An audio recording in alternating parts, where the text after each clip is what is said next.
Kembali kepada ibadah yang kita rindu-rindukan sejak azali ini, mangke Bapak Ibu yang baru pertama kali melihat Ka'bah depan, bentino kan kita mustakbilal kiblati. Tapi nanti kalau sudah sholat di depan Ka'bah itu ada perasaan haru, ndak bisa diungkapkan, moro-moro eluh niki ndrotes.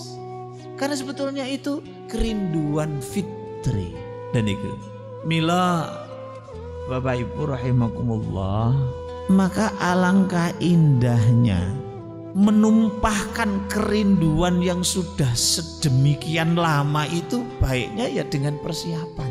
Nah, persiapan itu dawuhnya Romo Kiai Ahmad Hasyim Muzadi. Kula niki ming nirok-nirokno tok mawon. Jadi dulu saya dinasihati lah sakniki kula tahu krungu, kula cerita jenengan ngoten mawon.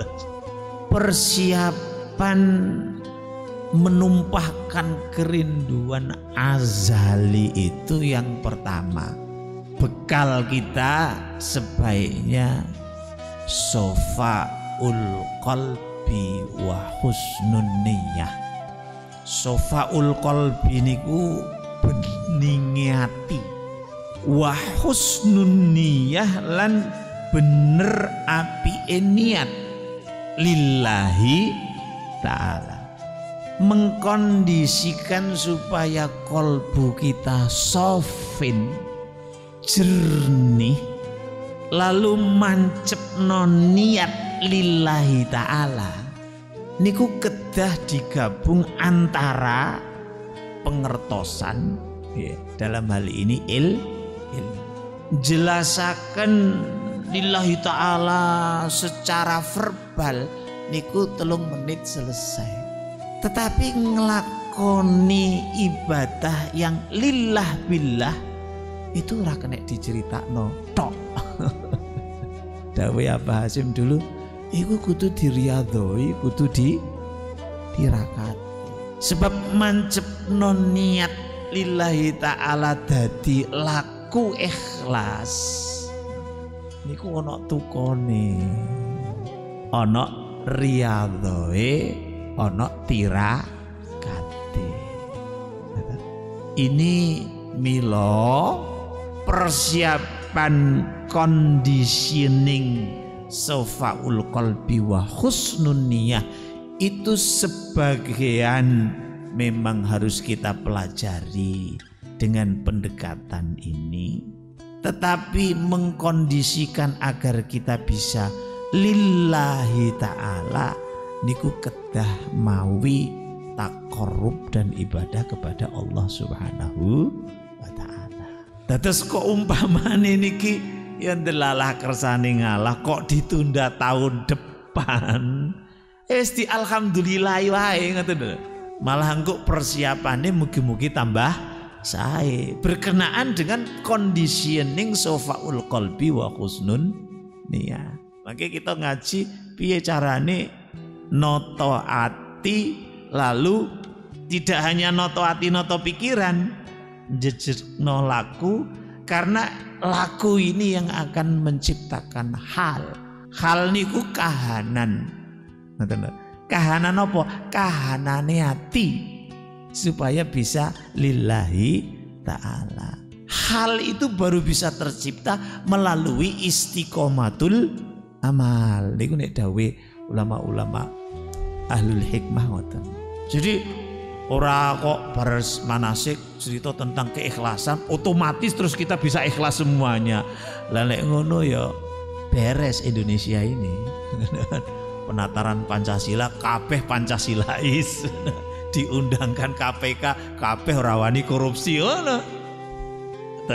Terus yang pertama, persiapan sangu menumpahkan kerinduan azali ini pertama dan terutama adalah sofaul qalbi wa husnun niyah, beninge ati lan lurus jejeke niat lillahi ta'ala. Ini yang pertama.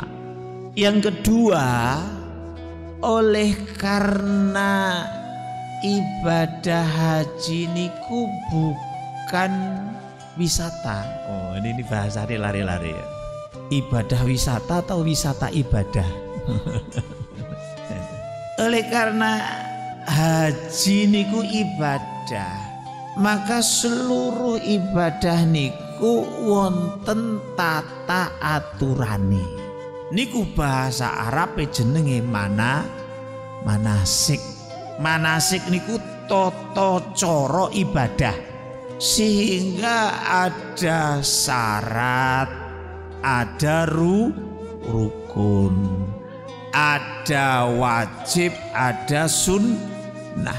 Dan niki selama beberapa kali pertemuan panjenengan sampun disangoni Ustadz Abdul Hadi fikih haji lengkap insyaallah, saking ngakai sampai kececeran. Detail beliau itu kalau menerangkan.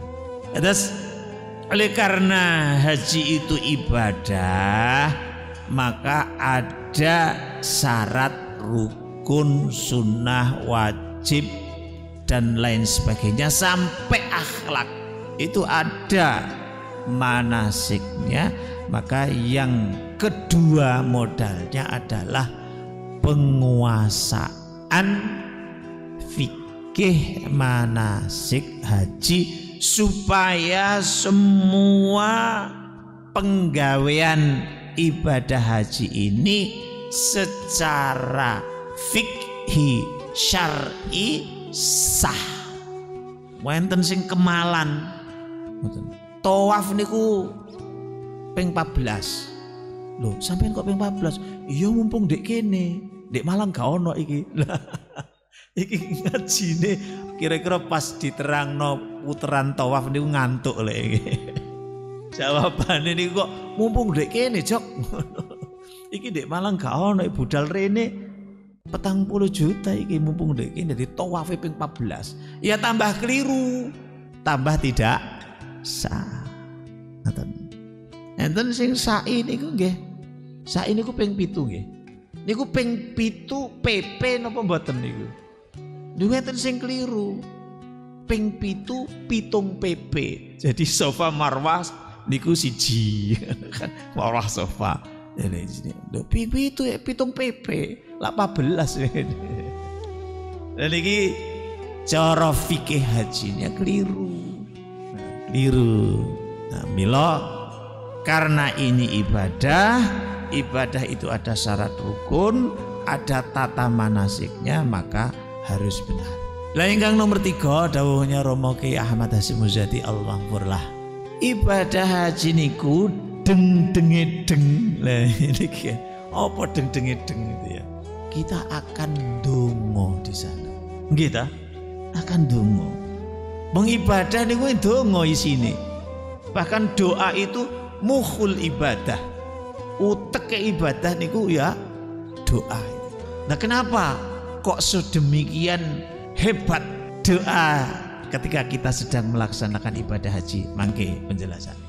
Oleh karena penggawean intinya orang berhaji itu adalah dongo nyuwun nang Allah.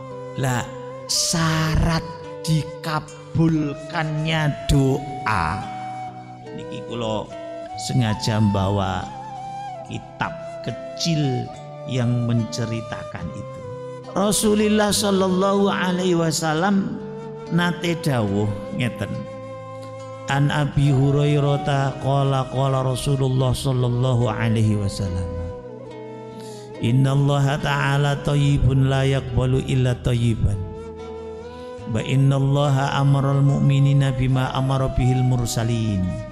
Faqala ta'ala ya ayyuhar rusulu kulu minat thayyibat wa'malu sholihan. Wa qala ta'ala ya ayyuhalladzina amanu kulu min thayyibati ma razaqnakum. Niki ayat Quran. Yang pengertiannya ngeten. Rasulullah nate dawuh bahwa sesungguhnya Allah itu thayyib, baik, tidak menerima kecuali yang baik-baik.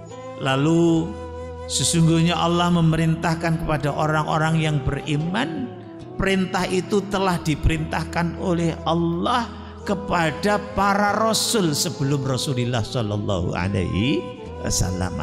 Lah perintah itu rupine, wahai orang yang ya ayyuhar rasulu, wahai para rasul, makanlah kamu semua dari rezeki yang baik-baik dan berbuatlah amal soleh. Lalu waqala ta'ala, lan berfirman Allah, ya ayyuhalladzina amanu kulu min thayyibati ma razaqnakum. Wahai orang yang beriman, makanlah kamu semuanya dari rezekiku yang aku rezekikan kepadamu dari yang baik-baik. Ternyata baik di sini adalah halalan thayyiban.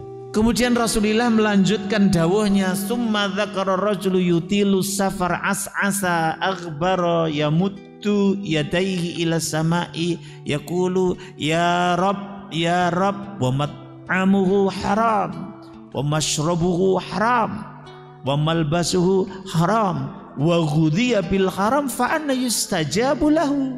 Lalu Rasulullah dawuh, biyen itu ada seorang pengembara musafir yang karena perjalanan jauh rambutnya dawul-dawul penuh debu, lalu menengadahkan tangannya ke langit seraya berdoa. Tetapi bagaimana doanya akan dikabulkan? Sebab apa? Yang dimakan makanannya haram, yang diminum minumannya haram, yang dipakai pakaiannya pakaian dari proses yang haram, yang dimakan wa ghudhiya bil haram fa anna yustajabu lahu. Bagaimana mungkin doa permohonannya dikabulkan kalau yang dipakai, yang diminum, yang dimakan dari proses yang tidak dihalalkan oleh Allah dan Rasulullah. Kalau didahulukan di Hasim, sangu yang ketiga adalah sebisa-bisanya sangu sarana yang kita bawa, kita pakai untuk berhaji. Berhaji itu nanti ya nyejo lalu di sana berhujah. Berhujah itu wadul, dongon itu kan wadul gitu. Wadul nang Allah. Semoga sarana-sarana untuk berhaji kita ini adalah dari rezeki yang halalan thayyiban, karena ternyata halalnya rezeki yang kita gunakan itu ada hubungannya dengan dikabulkan atau tidak dikabulkan munajat doa permintaan kita kepada Allah Subhanahu wa ta'ala. Bila ini dengan menjadi tagline, menjadi semboyannya, menjadi motonya manasik kita. Kan itu tenggene, ini di sini ada ini buku. Hanya dengan niat yang lurus, perilaku manasik yang benar dan sarana yang halal, kemabruran haji dapat diraih. Tertanda Kiai Haji Dr. Ahmad Hasyim Muzadi. Jadi Bapak Ibu, niku wau berkenaan dengan sangu, sangu haji, dan sebetulnya itu semuanya adalah penjabaran dari wa khairuz zadit taqwa, dan sebaik-baik ya, perbekalan adalah perbekalan takwa. Itu kan ayat itu berkenaan dengan jamaah haji juga. Singen zaman Rasulullah itu kata wong haji bonek. Wong haji bonek, bondone nekat. Akhirnya sampai sana ya takaffafunas, meminta-minta jadi beban orang lain. Lalu didawuhkan fatazawwadu. Jadi dalam Quran fatazawwadu fa inna khairaz zadi taqwa, dan berbekalah kamu, maka sesungguhnya sebaik-baik perbekalan adalah takwa kepada Allah Subhanahu wa ta'ala.